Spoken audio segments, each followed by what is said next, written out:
অনেকদিন আগে এক জঙ্গলে এক শিয়াল ও এক বানরের সাথে দেখা হলো। তারা দুইজনেই একা একাভাবে জীবন যাপন করছিল, তাই তারা নিজেদের মধ্যে বন্ধুত্ব করার সিদ্ধান্ত নিল।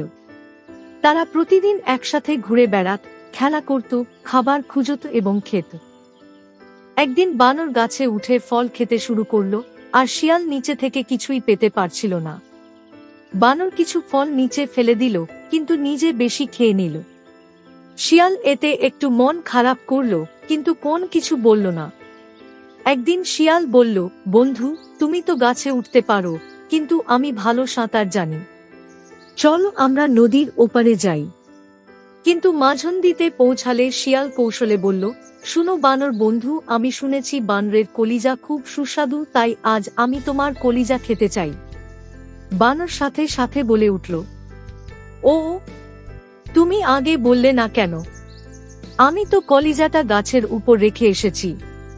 শিয়াল চিন্তা করে দেখল ব্যাপারটা সত্যি হতে পারে। সে বানরকে তীরে নিয়ে আসলো। তীরে পৌঁছানোর পর বানর গাছে উঠে গেল এবং হাসতে হাসতে বলতে লাগল, আরে বোকা শিয়াল, কেউ কি কখনো নিজের কলিজা শরীরের বাইরে রাখতে পারে?